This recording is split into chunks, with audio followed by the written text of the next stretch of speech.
You're live. Okay. And I didn't dress all cowboy for this episode. I'm still in leftover St. Patrick's mode, right? Or whatever. And I know it's Thursday, not Friday. I don't consider Saturday to be part of the challenge day. And most of the time, Friday, I just end up wearing some pair of boots that I already wore the previous day or two anyway. So this episode should be kind of short because we're only covering 4 pairs of boots. I did, so I'll go just to save time because 2 of them are the same, from week 3 to week 4, which a couple of them are actually leftovers from week 2. So we'll come back to those after the new edition, which are boots that I've shown before anyway, which of course are the 2 pair of Western riding ARIAT boots. This one being the RAMBLER, and this one being the one that I always forget the name, and it's in my playlist somewhere. I think. I always look it up and then I always forget again what it's actually called. Or if I didn't get it with a box, but roughstock. Okay, I always want to call it rough out, and I know it's not rough out. Okay, so we'll start with the roughstock, right? The ones that I haven't worn very much, the ones that I had to put in a little bit of extra insole, the ones that I talked about extensively, I think, back in week 1-2 video, but don't quote me on that. It might have been the previous challenge where it was the end of the one and the beginning of the one, so it was a long hour-long video. So if you haven't seen that one, you can go back and watch part 2 of that. It's the total introduction to this whole series. And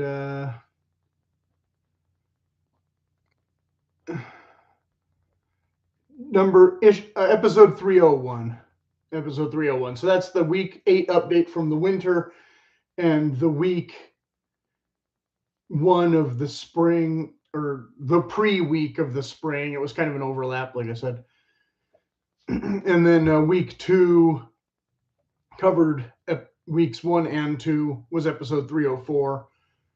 So not that long ago in terms of the boot central playlist. They're literally right next to each other. You can't miss it if you go to the playlist. Okay. So these aren't going to show a ton of additional wear because I only wore them for like a day. I think I wore the ones one day, and then I wore these a little bit longer the next day, I think. So yeah, we're still basically in preschool with these. We're not in adolescence or anything yet. There's not a lot. There's some scuffing and scratches and things, but just from walking around, not from doing any extreme labor or anything in them, or riding horses or that sort of thing. I didn't show the bottom of this one yet, or the back. So yeah, there's not a lot of wear on the heel stack yet. There's just some bits of scuffing where you knelt down to tie your shoes or or kick a branch out of my way or whatever on the domesticated sidewalks of suburbia, not the rangelands or the ranch or whatever. So like I said, these are the rough stock, and they did fit a little bit kind of sloppy, so I put a little neoprene in them, and that helped.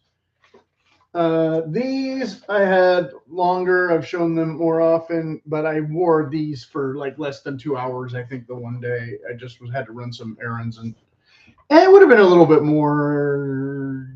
I think it maybe 3 hours. I don't know. It wasn't that long. But they do have a little bit more wear because I've had them for several years. But they were neglected for a fair portion of that time. because they were a little too big, and now they fit better now that my feet have, I don't know, swollen or something over time.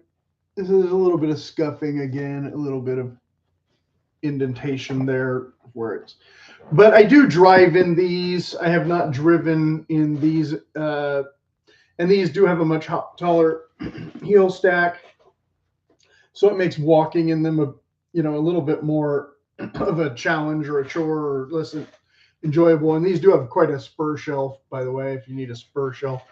And these actually do too, though, unlike maybe some other brands.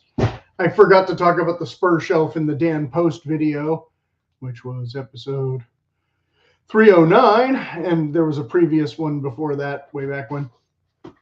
So I didn't really look at that very much. I was watching another video, and the guy had talked about getting some doohickeys to put in the stack to make it less floppy. I don't need it for storage of this so much, but I did it anyway just so I could show it off for the video and leave them in the living room. I didn't have the professional ones or a 2-liter bottle, so I just used the lemonade bottle, and I cut it with some scissors. And after I sawed I had to kind of saw this with a serrated knife and saw this, and then I snipped it down the sides, and it seems to be doing pretty well. It was a little awkward to get it to kind of cooperate and settle in exactly where I wanted it without jabbing the leather too bad. It's not a perfect solution, but it's kind of doing the trick. These aren't floppy yet. They stand on their own still, and this leather is pretty thick compared to a lot of the competitors where you might need something like this more. This is meant to be a floppy leather, though, and get its characteristics from that kind of activity.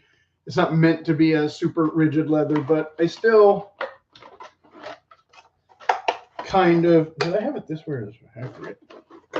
Maybe it was this way. But I still kind of want it to, I don't know, look halfway decent and store nicely or whatever. So I went ahead, like I said, did this, and taking them out and trying to get them back in is not always, I don't know how I had it. But you can kind of play with it. Maybe it was that one. Yeah, that's better. Okay. So yeah, you can kind of play with it and just get it to do that. And especially if you have boots where you don't want the shaft to look so grungy or whatever, and all that kind of thing. I mean, these were meant to look distressed from the get-go, kind of part of the gimmick. So there's that. But again, you may or may not care if this particular exact model of boot, stands up tall or not. But with other Western riding boots, that may be a factor or a consideration. Okay. So then week 3, I wore those 2 boots, but also these other 2 boots. But then week 4, I only wore these other 2 boots. And this pair I wore more in week 3 than week 4. This is the Oliver CABELL service boot again, which I've shown. So a little bit of scratching and scuffing, but not a ton of additional wear. Although I did wear this, the most out of all of them. This lace, the right lace, did break right after I trimmed the stupid thing too. And so that was annoying. So I had to kind of relace it and then put this little buddy through the top. So I'm not lacing it all the way to the top. I'm just kind of lacing it to there. And I'm lacing the other one through one speed hook instead of both. So it's, I just have to do 2 knots instead of 1. And it's more or less the same consistency place. My neighbor just started golfing, so maybe you'll get to hear that. So you can see there's quite a lot of scuffing on this. That's, from casual use, but not any real, particular. And there is some wrinkling. If I can get the shine to stop shining so much on the, there we go. If I get it in close enough, you can see. crinkles and creases and whatnot. The bottom, not a ton of, a little bit of wear on this part so far, but not as far as some of the other pairs that I have. So that's the right side, and then the left side, we've got some of the same. You can see where it's getting real. Oh, I was supposed to show how it's a pull-up leather, if that matters to anyone. I never really, think about all these things, but there's the little seam up the back and the stitch and the, the heel wear, a bit. But again, I'm mostly using these for casual. I have driven in these on occasion, but I don't think I went for a very long drive in them this time at all. I don't think so. I did go for some errands and things, but mostly like walks or whatever. So that's that one. And then the other one that got slotted in that got a lot more use this year than last time, but probably going back in the box pretty soon is, of course, the Grant Stone Forest Kudu service boot with the cap toe. And this one doesn't have that same extra doohickey here, but you can see there's not a ton of wear on the heel, but some finally a little bit showing, a smidge. But yeah, some crinkling, wrinkles. Again, if I can get the thing to show without the light being in the too much glare. You can kind of see it. Yeah. Better on the other side to really see it. Yeah. So it is starting to get some character. But these being a boot that I bought for seasonal use more than regular, year-round use, that kind of thing. And so you can see the, oh, I didn't really show the welt stitching on this one. It's single row, not quite 360. You can see this one is 360. And so you can see where it's got a slightly different heel stitch connection kind of thing. And I'll show the other one again just for posterity. So you can compare and contrast. I don't know if they are still making this boot at Oliver Cabell. I think their primary function is sneakers and other casual footwear. But, overall, these, I was complaining about the fit of these when I first got them, but I like the fit better than the Grant Stone actually now. They're less sloppy. I don't know what it is. I had to get the wide width of this, and I got the regular width of this. So the wide width of this is a little too wide, but the narrow I just could not wear at all. So they are slightly different. You can see one's a little pointier, or slightly more. The Oliver Cabell is a little straighter, and the Grant Stone has a little bit more movement to it, or fullness of body or whatever. I don't know. Just not quite as great of a fit, and not as comfy. Now, I don't want to blame this boot because it might have been sneakers or the LL Bean shoes, but one of these culprits caused me kind of an ingrown toenail that's really not happy right now either. And so I'm not thrilled. And if I do go for a walk later, it's going to be like almost 100 today or something. It'll probably be in something like this, or sneakers, not honorable mention. The shoes that got worn a fair amount this week already, even though they're not boots. But these are just some LL Bean. I don't know if these were part of the hand sewn mock collection or not, but one of their moccasin things from a couple of years ago. So that was more my St. Patty's shoe than the boots ended up being, because I knew I was going to be doing a bit of walking, and I had already done some walking and driving in the boots. I was showing the left one, right? Not the right.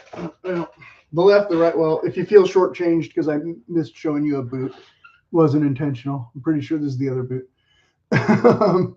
So again, you can get a close up on these wrinkles and kind of things, and scuffing a little bit. I thought there was a really bad scuff on here from the first day I wore them, but now I can't really tell which one it was or where it was. But I did scuff the toe of this one a bit more than I wanted.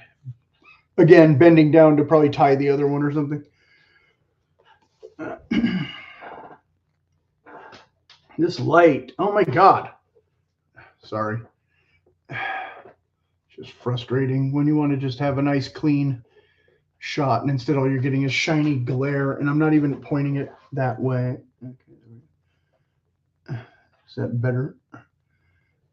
And of course I had complained about this boot. This boot had, I'll reiterate from the previous, somehow gotten this dimple in the tongue. The other tongue has gotten kind of a trifold effect going on, which is not terrible to wear. This one, this dimple just jabs right into my shin constantly, and it's maybe worse when driving than when walking, so I kind of shelved these, and I'm not sure what to do about them, but I'll probably just have to power through it and wear them more. Like I said, especially since green boots are going to be out of season in another day or two anyway. Well, I'll still wear them because I have those other 3 pairs. I was going to say 2 pairs, but I also have those CHUKKA boots that are green that I might end up using for some safari looks more than whatever more conventional dressy leather outfits that the weather may not permit very much. I might be switching to hot weather clothing, but it's supposed to cool down again soon, but for how long and how much, we never know. So I'm really trying to get this to just stop shining the light so much. Anyway, so as you can see, it has the 3 speed hooks. I don't go to the top one, but this one, the tongue is constantly just sliding off to the side, moving. Again, the fit is a little too big because the regular fit was just way too narrow. It was smashing my toes. It's hard as a rock. It's solid kind of walk-in. There's supposed to be some point where the leather starts to give and becomes more comfortable. It's not happening yet with this, because I haven't worn them that much. Whereas the Oliver CABELL, it doesn't have a ton of squish, but it's less painful on the asphalt, I guess, for some reason. I don't know what kind of squish is in there. What you can see, the lining and the name, barely. Made in Spain, that's all it says there, and SKU, OC, blah, blah, blah, and size 40. I guess I'm a size 40 in Europe. Who knows? That'll be useful some other day. This has something embossed. I don't think I ever bothered to look at that when I did the other initial. Made in, I don't know, whatever Chinese province that is, and then China, but I can't read it. It's too much glare. And then, of course, the size here and some handwritten looking letters, numbers rather, letters and numbers. And you can see that the lining on this one has some creasing and whatnot, if I can get it to film without too much shadow. Yeah, there you go. So a little bit of wrinkling and whatnot, but nothing too extreme.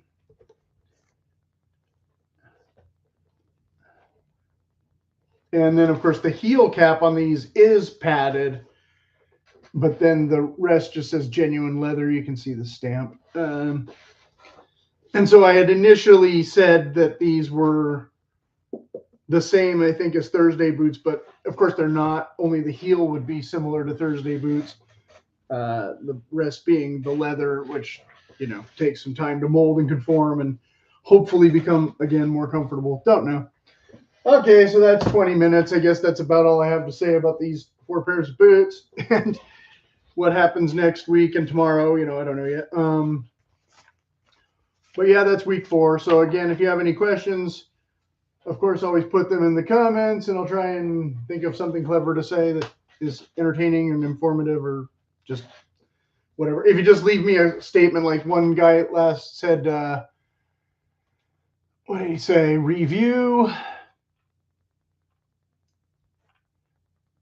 Do a review on the Untamed Boots More style. I don't know that brand, if that's a brand. I typed Untamed. That was in a Thursday boot video that I had done a long time ago. So why they commented there now, this, I don't know. Yeah, if I've never heard of that boot, I'm not doing a review of them. So, send me a link or something, or do they even exist? Is this a joke? I don't know. Yep, not going to happen. I already have tons of boots. That's the whole reason for doing this challenge, is to use the ones that I have more and try to see how they age and how they function and how they perform and how they fit, and which ones I would buy again and which ones I wouldn't, and which ones I might buy again but can't. Like I said, I don't know if I can get these anymore. I'm pretty sure you can still get these, but I don't know what would advise about the floppy tongue and the nasty damage that it gets on the leather there from being in the wrong place all the time. Yeah, but again, these don't have extreme rough brass fittings like some of the brands. Like this one will do more damage to the tongue overall in time, but so far not too bad, as you can kind of see. And I have worn these again more than those. But the tongue is, again, not wanting to cooperate entirely. So I did enable the buy me a coffee feature if anybody's feeling generous, wants to help finance this or whatever. And I did also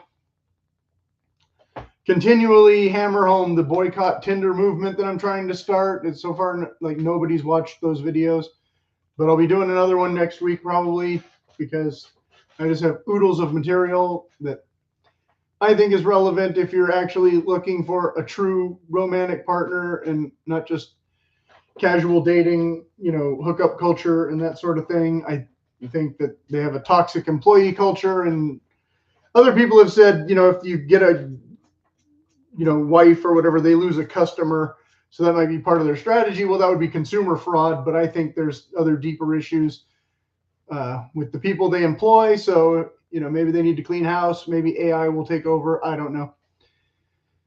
But it has nothing to do with boots, obviously. But I can ramble here at the end because hardly anybody ever makes it this far in one of my videos. Anyway, so yay me. Okay, that's about it for this edition.